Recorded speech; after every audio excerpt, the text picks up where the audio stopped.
Assalamu alaikum, family. Welcome, welcome. I pray that each and every one of you are enjoying our money psychology marathon today. We're about at the midway point, and I just wanted to jump in here for about 20 minutes before the next two videos. You guys were popping last hour. I thought the attendance would decline, but it's not. There were actually 435 of you guys on Facebook, and I didn't look to see how many were on YouTube, but all praises due to Allah. Let's keep watching. Let's keep opening up. Let's keep listening. I wanted to take this next 20 minutes to talk about or read through to you the section in my book. Okay. The book's right there. And the QR code is right there. If you content is here that you can support some of the work that we're doing around this subject matter and our commitment to economic development in our community. But I want to talk today about emotional fitness and money healing. Okay. And I want to jump right into it. It's page 128 of the Art and Science of Business book, which you can get utilizing that QR code right there, or you can go straight to Amazon, search my name, or you can go to artandscienceofbusiness.com. Okay. Money requires more than math. That's how this page starts off. It demands emotional maturity, inner and spiritual clarity. You can earn millions and still feel broke if you haven't healed the wounds beneath your money habits. Okay. So what we're talking about is once we possess what we have, what's our fitness levels? How financially in shape are we emotionally and mentally? All right. There are a few steps on this, but the first one is recognizing emotional triggers, bills, debt notices, unexpected expenses, a looming deadline that you're not going to meet, can oftentimes awaken some deep-seated fears. You may find yourself starting to panic, kind of lose it a little bit, snapping on people. And this is when people who worship money go deeper into their worship. They start panicking like, well, I don't care. I love money. I worship money. Money is my God. That's all I give a damn about. You got to be really careful with that. That's what's going to turn you into a monster, put you in a really bad situation. So these reactions are echoes generally of childhood. Somehow you can raise children. Let me say this. You can raise children, the same children in the same household, and they have different experiences. I know this joke because a friend of mine, he has 8 brothers, and you could be talking about one incident, but you will get 8 different, distinctly different versions and interpretations and ways in which those incidents impacted each and every one of his brothers. It's actually hilarious because one brother will say, no, it was abuse and we were super poor and we didn't have anything. The other brothers say, no, that's not true. We were really loved and this and that. And so it's all perspective. Okay. So somehow, based on how you are made up emotionally and spiritually, you responded to certain stimuli in your environment growing up that impacts how you are triggered emotionally when it comes to how you make financial decisions. Some people are triggered to the point where they go hard in paint. They don't care. Got to do something illegal, crazy. They don't care. Some people are triggered to be more spiritual. There really is no there's really no cookie cutter way to look at it other than to examine yourself. Because here's the idea. As we're navigating through these turbulent financial times for America, we want to be able to strategically manage and win. We want to be able to think ourselves and think our way through problems. We want to be able to make a way out of no way. We don't want to have to be victim to what the fall is dictating. And the only way we're going to do that is to become really skilled mentally and really work on our faith issues. Okay, I know people who watch the news and then freak out and go out and do something crazy. We got to work on ourselves, our mental strength. And that's what we've been working on today, our nervous system when it comes to money. All right. So recognizing your emotional triggers. What triggers you? What bothers you? Is it seeing a homeless person? Is it seeing somebody begging? Is it, bills that mount up, that show up? Is it phone calls? What are your emotional triggers? And so ask yourself that. You can make a list of those triggers, figure out where they come from, why you're triggered by it. And here's the catch. One of the things we learn in emotional intelligence that I learned on the road to becoming an emotional intelligence coach is when we identify a trigger, we sit there and sit with whatever the potential emotion is. So if you recognize a trigger and you know it's something that's going to really scare you, just sit with it. When you write it down, you feel it bubbling up, sit with it and let it pass. Start to do that with each one of your triggers. And here's another task you can do. You can take that trigger and write it down. And you can write down 10 different things that could happen as a result of that trigger and take yourself through those emotional responses. What it'll teach you to do is not be so afraid of your own emotions as they bubble up in you. And the trigger is not necessarily a trigger, but more of a signal as to where you are in the process. Okay. We want to rewrite our inner money voice. You can say something like, I am learning to be an excellent steward of wealth. I'm not that good with money. It's just an example. But work on your inner money voice. What conversations do you have with yourself as it relates to money? And how are those conversations impacting you emotionally?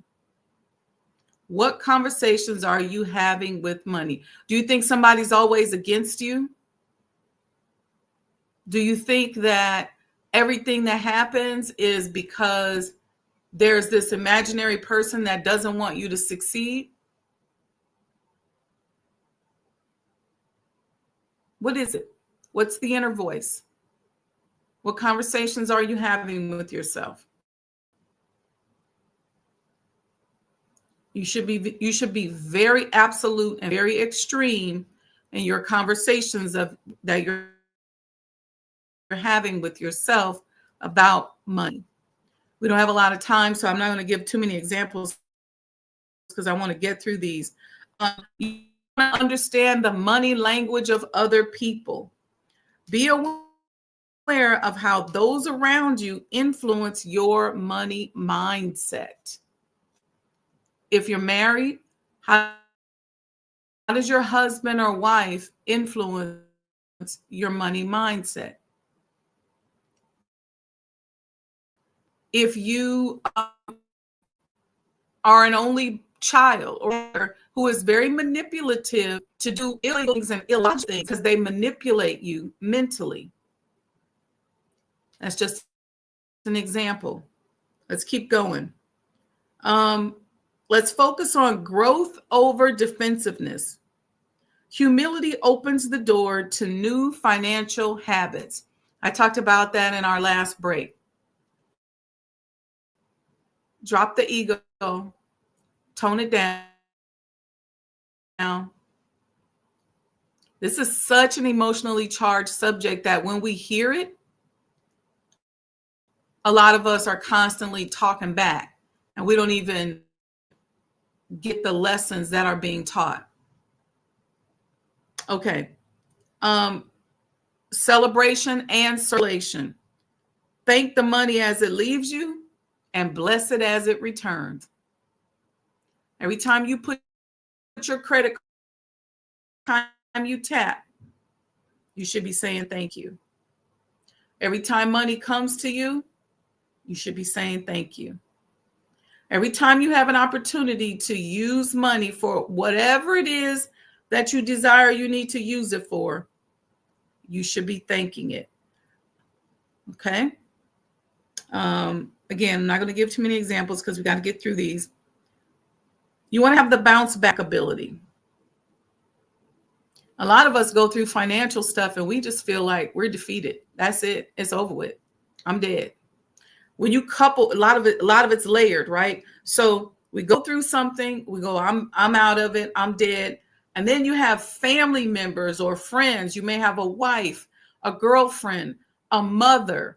This is very common in Black families with a mother and a son, especially when the mother is single and she is relying upon the son for certain financial things. Sometimes she doesn't realize she's turning her son into a criminal. And then she's the main one down at the prison crying and hugging the glass wall when he's behind bars. The idea is to turn one another towards creativity, towards righteousness, towards a better and more lucrative way to bring wealth to ourselves. Instead of this by any means necessary, and really by any means necessary type of mindset. Your by any means necessary needs to include some other things other than you going out doing something crazy. But in the Black community, I've met several people. I know people who became criminals because of the pressure that their mother put on them. It's usually not a girlfriend. Sometimes it's a wife, the wife and children. It's mother or a wife and children, but really a lot of mothers. And you see these teenage boys, they become criminals at an early age. And it's oftentimes because of the pressure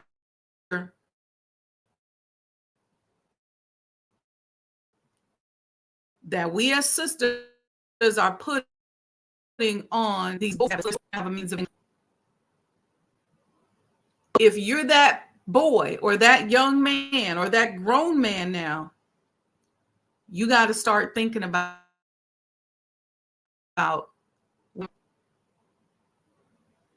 and as a sister, don't put that pressure on your son, because we're killing our boys spiritually with this kind of pressure. That's a whole nother show.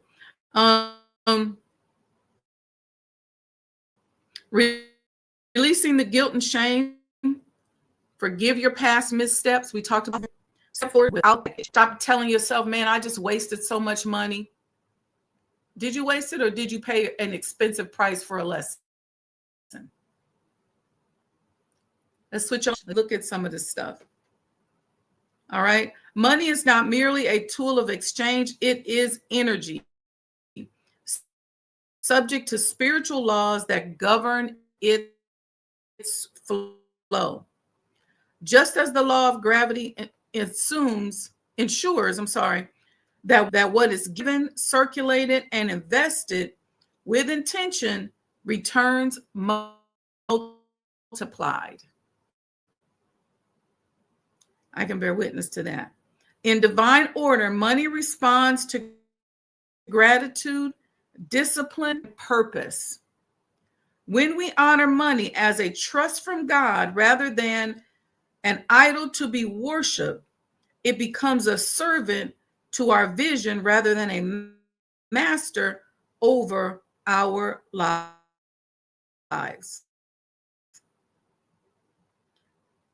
The Honorable Elijah Muhammad taught us to do for self because alignment with spiritual law in ourselves and use money as a means to manifest higher principles of freedom, justice, and equality.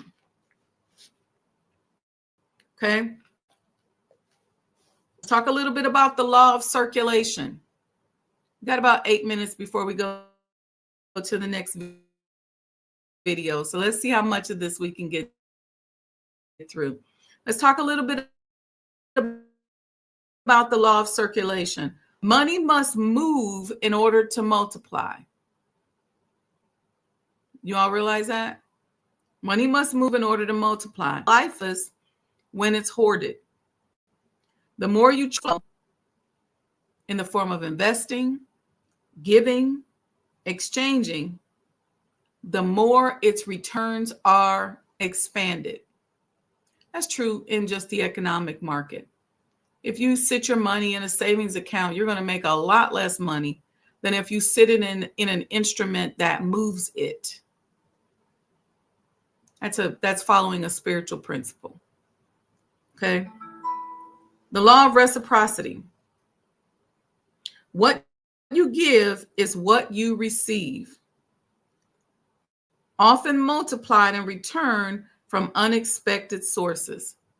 So what you give is what you receive, often multiplied and returned from unexpected sources. Generosity plants seeds that grow in invisible soil. When we give, we receive. It's just the cycle of life. It's the cycle of the universe. That's how it is. The law of alignment. Outer wealth cannot outpace inner wealth. Okay? Your values must guide your financial habits for prosperity to last. It's about who you are inside of here. The law of stewardship. You are not the owner, but the caretaker of wealth. Treat money as a mission-driven resource, not a personal trophy. Ooh, that's interesting, right? The law of security. True security is not in the amount you hold, but in the systems, disciplines, and faith you maintain around. When you operate by divine law, your finances become a form of worship. Every dollar is a decree. Every investment, every act is an invitation for divine increase. I can't say this enough. Money is God. If you worship it, I guarantee you, sooner or later, you're going to find yourself flat on your back somewhere. Probably in some jail cell somewhere. It's not a God. It's a tool. It's a tool that gives you options. It's a tool that allows you to do things that you wouldn't be able to do without it. It's a tool that can help you on the road to freedom, justice, and equality. It's a tool that we need to navigate in this world. It's not a God. All right. Let's see how much time we got. 5 minutes. Let me see what we can do here. Magnetic wealth, becoming a vessel for abundance. Magnetic wealth is the art of harmonizing our inner vibration with pace. It attracts. It emerges when our mindset, habits, and environment resonate in a frequency that welcomes prosperity. When we embody discipline, gratitude, and vision, wealth recognizes us as a safe vessel, a trustworthy steward. Just as a magnet effortlessly pulls iron towards itself, so too do aligned thoughts, intentional actions, and spiritual clarity draw opportunity or orbit. Okay? To become magnetic to wealth, is to step into divine reciprocity where abundance feels not like a fleeting visitor, but a permanent resident. Real quick, desperation over deservingness over desperation. Desperation chases, deservingness draws in. So you are deserving, you are worthy. Identity alignment. You must live, think, and act like the person who already holds the wealth you seek. If you act like a poor person, you're going to vibrate like a poor person, and you're going to be a poor person. You must live, think, and act like the person who already holds the unconscious. Hate other people with you. You think money's not important. You claim you don't want money. You think all people with money are evil, then you more than likely are going to repel it and you are going to suffer as a result of it. Period, point blank. Money is just a tool. If you fear money will corrupt or burden you, you will unconsciously repel it. Energy management. Protect your mental, spiritual, and physical energy. Money flows where energy thrives. Okay? Gratitude and joy. Celebrate what you have. And it multiplies. Sacred boundaries. Guard your time of your wealth. Keep your circle tight. Understand where to place people in those concentric circles we talk about. All right. The last one I'm going to do is service-driven strategy. Money follows impact. Serve well and deeply, and your income will reflect it. All right. So we got 2 more videos coming up. Let me tell y'all what time I'm back. I don't think I'm coming back till the end, till about 5:30 is what I believe it is. Let's see. Yeah. 5:30. We're going to be doing, we got another money psychology. Then we're going to talk about credit literacy. And then at 5:30, your food in between. And give us some feedback. Once again, if you want to support, there's ways here in which you can support. Don't just sit here and get the free information and be like, it's whatever. Make a contribution, because we're working really hard to make these platforms at minimal cost. And wait till you see some of the other things that we're rolling out. You will see exactly what I mean. So we need you all's continued support. Cash App us, Sajdah Enterprise, Zealous, Wendy100m@gmail.com. It's going across the bottom here. Support. Okay. Every little bit counts. All right, family. Check out the next video. It's coming up here, and we will see you all, inshallah, at 5:30 p.m. Remember, it's not personal, it's vibrational.